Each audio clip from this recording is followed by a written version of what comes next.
Bitcoin's price action is still behaving. Bitcoin's price, just to say it bluntly, is still affected by central bank policy. And couldn't you make the argument that that defeats the purpose? So Bitcoin's price is a great example. It kind of goes about what we're talking about. In the short term, Bitcoin price goes up and down. It's super volatile, right? It's been performing terribly in 2022. It's susceptible to the whims of this recession of liquidity. So liquidity is drying up. It's contracting throughout the world. So it's getting withdrawn from Bitcoin and basically put into the U.S. dollar.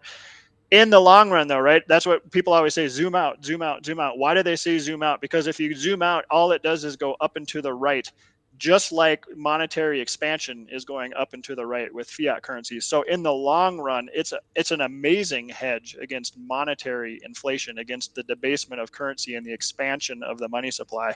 But in the short run, again, it's a voting machine. I like to say, by the way, for people who don't quite get it still, Bitcoin is the world's best savings technology, store of value. It's literally the greatest money that's ever been created, and I don't think we'll ever create a better money. It took like 6,000 years to make a better money than gold. That's because we're in the digital age now.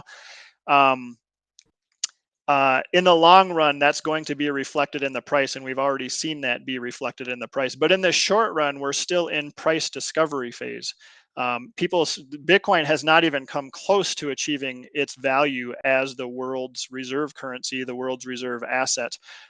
We're literally at least 100-fold away from that, and so that's still going to take time to get to that point. And in the meantime, it's going to be exceedingly volatile. It's still going to be treated like a tech stock. It's still going to get treated like a crypto for people who don't understand the difference between Bitcoin and those other things.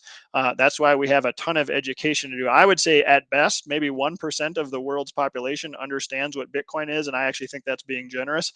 So we're very, very early on the adoption phase and the understanding phase of what Bitcoin is. We still have to go through this phase of the S curve and up to here before the majority of the world is using it and understands what it is, that it's a sounder money.